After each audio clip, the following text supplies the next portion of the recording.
제사장 사가랴에게는 아들이 없었습니다. 자식이 없었죠. 그는 나이가 많고 아내도 역시 나이가 많다고 오늘 본문 안에 2번이나 말씀하고 있는데, 그렇게 아이를 낳지 못하는 사가랴가 제사장의 직무를 잘 감당하고 있었습니다. 그날은 제사장이 반열의 차례대로 하나님 앞에 제사장의 직무를 행할 새 제비를 뽑았습니다. 24반열로 나눠져 있는데 그 중에 제비를 뽑아서 당첨된 사람들, 오늘날로 말하면 행운아들만 성전에 들어가서 하나님을 섬길 수 있었습니다. 근데 사가랴가 당첨돼서 들어가서 성전에서 하나님을 섬기는 일을 시작할 때에 천사가 나타났습니다. 그리고 그 천사가 사가랴 제사장에게 말합니다. 무서워하지 말아라. 너의 간구함이 들렸다. 그렇게 말합니다. 사가랴가 기도했다는 것이죠. 많이 기도했겠죠. 하나님이 그 음성을 들으시고 내 아내 엘리사벳이 내게 아들을 낳아 주리니 그 이름을 요한이라고 해라. 그렇게 말씀합니다.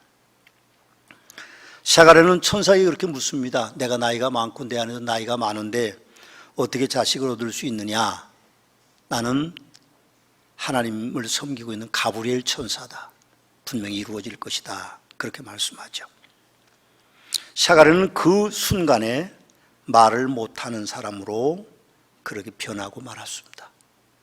그리고 그는 집으로 돌아갔다. 오늘 말씀해 보면 그렇게 되어 있는데, 이 사가랴의 기도하는 그런 내용을 우리가 보면서 몇 가지 하나님 앞에 은혜를 입어야 될 것이 있는데, 그 첫째는 기도는 선택이 아닌 의무라고 하는 사실입니다.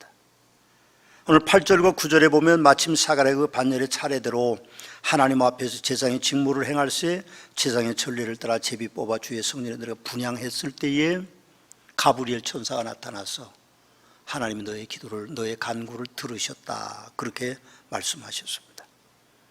사실은 반열의 차례대로 하나님 앞에서 제사장의 직무를 행하는 것은 하나님의 전을 섬기는 제사장들의 업무였습니다. 오늘날로 말하면 사역이었죠. 제사장은 모세의 형인 아론이 첫 제사장이 되고 시작해서 아론의 후손들이 제사장 직분을 이어갔습니다. 다윗 왕 때의 제사장들은 24반열로 나누었습니다. 그렇게 나누어서 성전을 관리하는데 한 달에 한 번이 채 안 되는 것이죠. 그 정도 넘는 것입니다. 그러니까 하고 싶어서 할 수 있는 것도 아니고 또 본인의 은혜 충만하다고 맡을 수 있는 것도 아니었습니다. 그래서 그 후손들, 곧 아론의 후손들 가운데 엘르아살 아들에게서 16반열이 나누어지고, 그리고 이다말이라는 아들에게서 8반열로 나누어져서 그렇게 하는데, 제사장들은 이제 등불을 켜는 일, 성전에 들어가서, 그리고 등불을 관리하는 일, 아침이 되면 등불을 끄고 향불을 준비하는 그런 일을 하고, 안식일에는 진설병을 진열하고, 그리고 성막이 이동할 때에 그 성막 안에 기구들을 이제 짐을 싸고, 드는 것도 물론 레위인들이 들긴 하지만 그런 일들을 맡아 했습니다. 제사장들은 아침과 저녁으로 성전에서 하나님을 섬기는데 반열대로, 오늘 반열의 차례대로 또 제비를 뽑아 순서를 맞는 전통을 그대로 지켜가고 있었습니다. 사실은 자원하거나 순서에 욕심을 내서는 안 되는 일이었습니다. 오늘 우리 박 장로님이 기도하시는데 여러분 어떤 생각이 들었습니까? 힘이 좀 없으시죠? 병원에 입원했다 나오셨습니다. 열이 났는데 종합검사를 해봐도 원인 모를 열이 나셔서 며칠 동안 고생하셨습니다. 그리고 나와서 오늘 기도하시는 거 보니까 떨려서 그런 건 아닌 것 같은데 힘이 좀 딸려서 그렇게 기도 소리가 조금 애절하게 들렸습니다. 여러분, 예배 시간에 우리가 대표 기도를 하지 않으려는 직분자들이 많이 계십니다. 기도를 부탁하면 순서에 정해져 있는데도 나는 못하겠다, 나는 이러저러해서 못하겠다, 아직 익숙치 못해서 못하겠다고 그렇게 말하는 분들이 굉장히 많이 있지만, 대표 기도를 안 하려고 하는 이유가 어디 있을까요? 잘 하려고 하는 데 있겠죠. 사람들이 듣기 좋게, 그렇죠? 좀 논리적으로 또 미사구도 좀 사용하고 그렇게 해서 기도하는 것이 좋다고 생각하지만 기도는 못하고 잘하고가 없습니다. 물론 대중기도는 조심해서 해야 될 부분들이 많지만 기도는 하나님과 나와의 관계 속에서 드리는 것이기 때문에 우리는 기도를 소중하게 여기고 혹시 순서가 와서 기도를 맡게 되면 거절하실 이유가 없습니다. 기도는 축복의 문이 열리는 것입니다. 그런데 우리가 그것을 거절하면 내게 내려오는 축복이 없어질 가능성도 있는 것이죠. 그래서 우리는 기도를 맡으면 적어서라도 잘 해야 됩니다.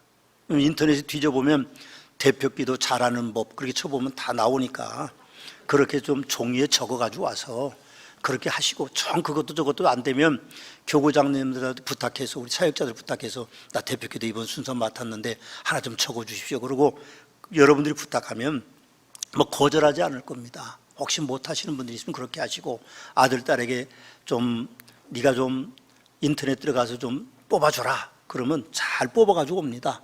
그러면 10포인트로 하지 말고 15포인트로 해라 그러면 크게 써주니까 걱정하지 마시고 혹시 여러분들이 기도 순서가 오면 절대로 거절하지 마십시오. 그게 축복이죠. 저는 그렇게 믿습니다. 기도해야 우리가 복을 받습니다. 기도를 거절한다고 하면 우리 스스로 축복을 걷어차는 것과 마찬가지이기 때문에 우리가 조심해야 되죠. 여러분 우리 사가랴의 기도를 묵상해 보면서 우리는 기도의 소중함 그런 것도 배우지만 또 하나 우리가 배워야 될 것이 있습니다. 그건 의무가 아닌 의무죠. 선택이 아닌 것도 있고 하나는 연합하여 기도하는 효과가 크다는 것입니다. 오늘 9절과 10절에 보면 제사장의 전례를 따라 제비 뽑아 주의 성전에서 분향하고 모든 백성은 그 분향하는 시간에 밖에서 기도하더니 그렇게 말씀합니다. 제사장 홀로 들어가서 등불을 켜든지 아니면 향을 붙이든지 하는 의식을 행하는데 밖에서는 이스라엘 백성들이 다 무릎을 꿇고 손을 들고 거룩한 손을 들어서 하나님 앞에 기도를 하고 있는 것이죠. 그것이 굉장한 축복이 우리에게 있는 것입니다. 성전에서 매일 상번제를 드립니다.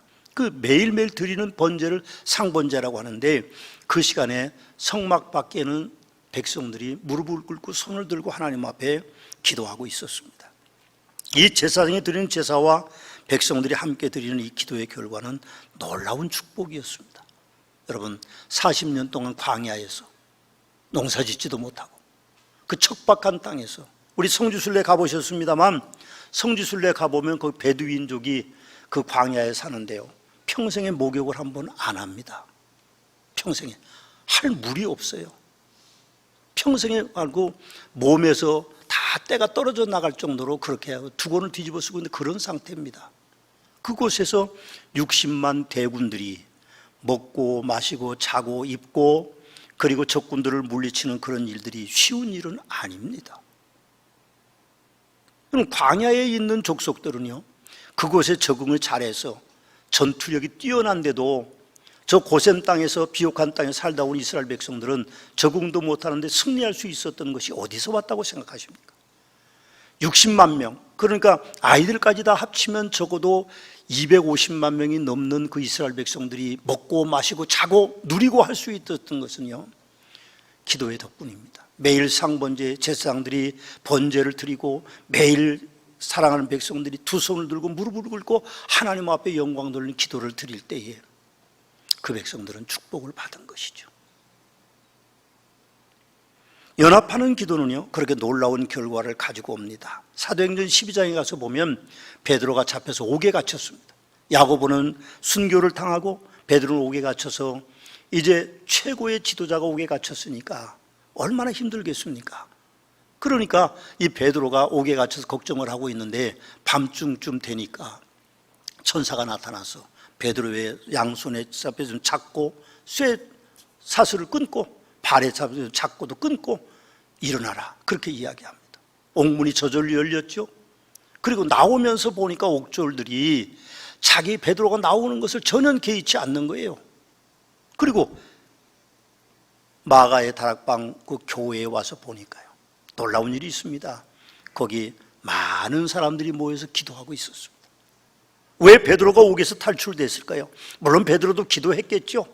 그러나 중요한 것은 이스라엘 백성들이 그들이 예수 믿는 그들이 120명의 문도들이 성전에 모여서 기도했을 때에 그런 놀라운 기적이 나타나는 것입니다. 우리는 기도해야 됩니다. 우리가 우리 함께 기도해라는 표를 가지고 금년에 새로운 날들을 시작했습니다. 사실은 우리가 얼마나 많이 기도하고 있는지 회의감이 느낄 때도 있지만, 그러나 우리는 기도를 더 하고 있습니다. 그럼 기도하기 원하시면 금요 기도회에 오십시오. 오셔서 방언 기도도 하시고, 통성으로 기도하기도, 조용히 기도하실 수도 있고, 박수 치면서 기도할 수도 있고, 많은 성도들이 은혜롭게 금요 기도회에 예배를 드리고 있습니다. 중보기도 모임도 마찬가지입니다. 많은 숫자는 아니지만 그분들이 매주 한 번씩 모이셔서 애절하게 기도하시고, 그리고 전도팀들은 또 기도하시고 나가서 전도합니다. 많은 성도님들이 이렇게 기도하고 있는 것은요, 놀라운 축복입니다. 어떤 경우에도 우리가 하나님 앞에 기도를 잃지 않아야 됩니다. 우리가 함께 기도하는 일들이 잃지 말아야 돼요. 여러분들이 혹시 문제가 생기면 중보기도에 연락해서 이 기도를 좀 해주십시오, 이런 기도를 좀 부탁하면 그분들이 소리를 내서 기도하고 애절하게 기도해서 여러분들의 삶의 문제가 해결되는 축복이 기도를 통하여 이루어진다고 하는 사실을 우리는 오늘 본문에서 배워야 될 것입니다. 기도합시다. 기도해야 여러분들이 축복받습니다. 또 오늘 사가랴의 기도를 묵상해 보면서 저는 기도의 결과를 느꼈습니다. 기도의 결과가 기뻐하고 즐거워하는 것이라고 말합니다. 오늘 13절 14절에 보면 천사가 그에게 이르되 사가랴여 무서워하지 말라, 너의 간구함이 들린지라 내 아내 엘리사벳이 내게 아들을 낳아 주리니 그 이름을 요한이라 하라. 너도 기뻐하고 즐거워할 것이요 많은 사람도 그의 태어남을 기뻐하리니 하고 말씀하고 있습니다. 기도는 세상을 바꾸는 위대한 힘이 있습니다. 우리가 요즘 세상을 위하여 기도합니다. 우크라이나 전쟁 종식되도록 매일 새벽에 기도하고 있습니다. 그리고 코로나 확산 방지를 위해서도 매일 기도하고 있습니다. 그리고 세계 경제 회복되기 위해서 매일 새벽에 우리가 성도들의 기도 제목을 드리고 기도하고 있습니다. 이게 가능한 일일까요? 러시아와의 전쟁을 우리가 어떻게 기도로 막을 수 있다는 말입니까? 코로나의 확산이 지금 엄청나게, 유럽은 20만 명이 넘고 우리나라도 2만 명이 넘어서고 대전도 오늘 524명이 확진자들이 생겼는데 어떻게 종식될 수 있을까요?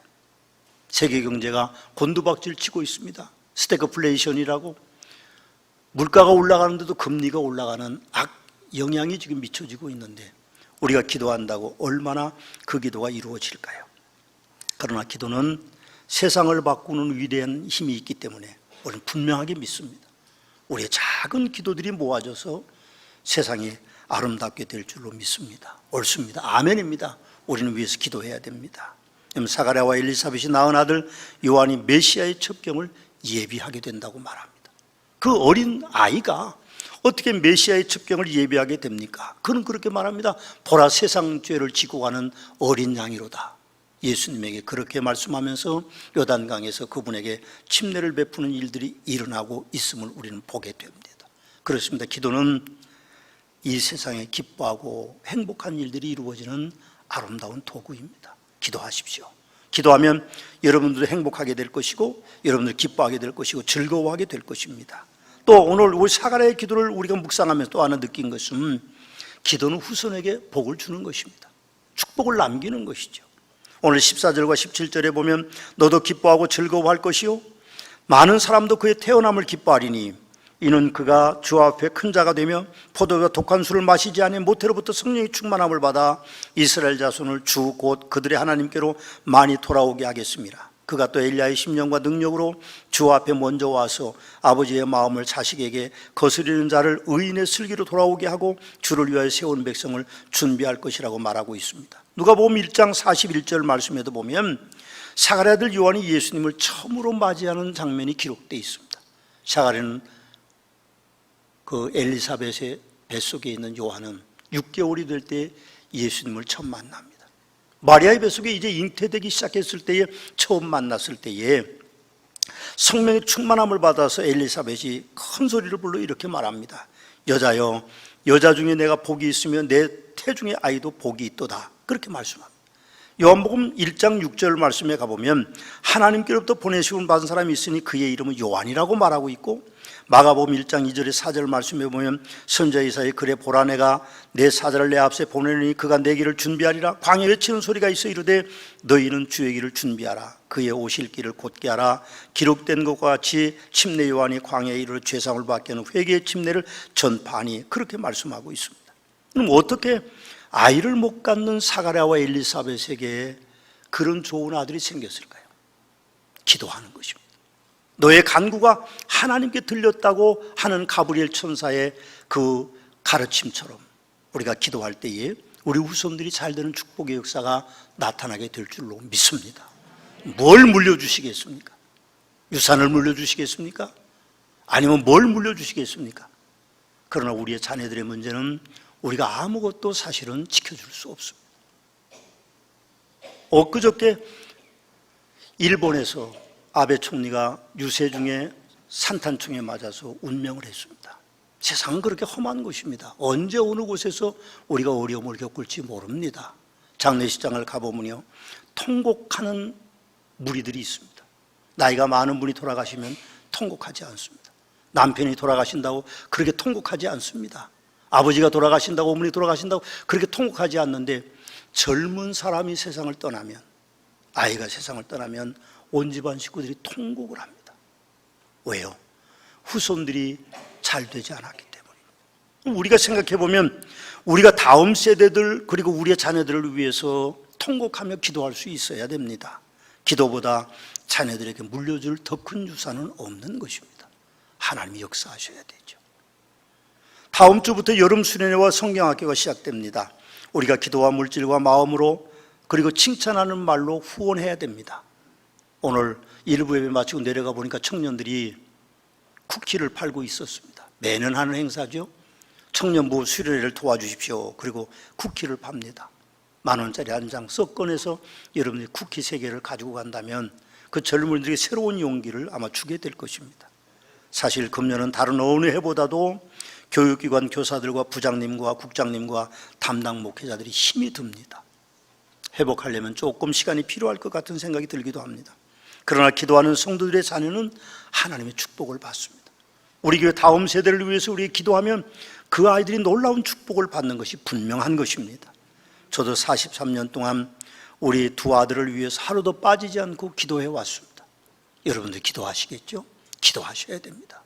여러분의 자녀들을 기도할 때에 그 기도로 말미암아 너의 간구가 하나님 앞에 들렸다고 하는 천사의 음성과 같은 음성이 여러분에게 들리는 축복이 있게 될 줄로 믿습니다. 또 사가랴의 기도를 우리가 묵상하면서 저는 기도는 불가능한 것을 가능케 하는 능력이 있다고 영감을 받았습니다.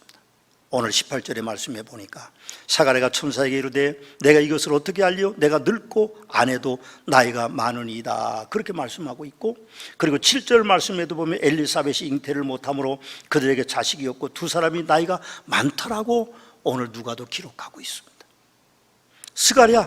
사가랴 제사장과 부인 엘리바스의 나이가 얼마인지 우리는 알 수는 없습니다.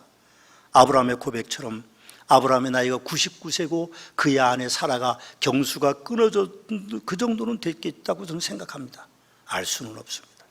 그때의 상황을 오늘 본문 이후에 24절과 25절에 있는데 한번 봉독해 드릴게요. 그 후에 그의 아내 엘리사벳이 잉태하고 5달 동안 숨어 있으며 이르되 주께서 나를 돌보시는 날에 사람들 앞에서 내 부끄러움을 없게 하시려고 이렇게 행하심이라 하더라. 그렇게 기록하고 있습니다. 60이 넘어서 배가 남산만하게 돌아다니면 부끄럽겠죠. 그래서 5개월 동안 숨어 있었다고 그렇게 성경은 기록합니다. 기도는요, 불가능한 것을 가능케 하는 것입니다. 여러분들 역시 막다른 골목에 다다를 일이 생기면 기도하셔야 됩니다. 오직 그 문제를 해결하실 수 있는 분은 하나님밖에 없습니다. 그래서 우리는 그분 앞에 기도하는 것입니다. 기도는 불가능을 가능케 하는 것입니다. 아브라함과 사라 부부가 25년 동안 끊임없이 기도했을 때 이삭을 낳았고, 한나는 성전에서 오랫동안 기진맥진하여 기도할 때에 하나님께서 사무엘을 주셨고, 오늘 사가랴에게는 요한이라고 하는 위대한 아들을 낳도록 허락하신 것은 불가능을 가능케 하는 것은 기도 이외에는 없다는 사실을 말씀하고 있습니다. 기도합시다. 기도하셔야 됩니다.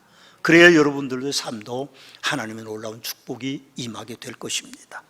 또 또 사가랴의 기도를 묵상해 보면 기도는 행복한 결과를 낳는 겁니다. 오늘 20절에서 23절 말씀해 보면 행복한 결과를 낳는데, 오늘 다 23절만 제가 봉독할게요. 그 직무의 날이 다 되매 집으로 돌아가니라, 그렇게 말씀합니다. 사가랴 제사장이 말하지 못했습니다. 갑자기 말이 안 나왔어요. 그것은 오늘 가브리엘 천사의 응답으로 그 가족은 받아들였던 것입니다. 큰 은혜였던 것이죠. 우리가 생각해 보면 제사장 사가랴가 말하지 못한 것과 그 부인 엘리사벳 5달 동안 숨어 지내는 것이 문제였겠습니까? 저는 문제가 아니라고 생각합니다. 평생에 한이 풀리는 자녀를 낳는 일들이 그 가정에게는 행복한 것인 것을 우리는 기억해야 될 것입니다. 여러분이 기도해야 우리의 삶이 행복해집니다. 기도합시다. 기도해야 여러분의 삶이 행복하게 될 줄로 믿습니다. 우리가 기도할 때 전지전능 하나님 하신 하나님께서 일을 시작하기 시작합니다. 내가 해서 못 이루는 일도 전지전능하신 하나님께서 일을 시작하시면 이룰 수 있는 것이기 때문에 여러분들이 기도해서 더 행복한 그런 성도들의 삶을 살아가시는 축복이 여러분 모두에 있게 되시기를 주님의 이름으로 축원합니다.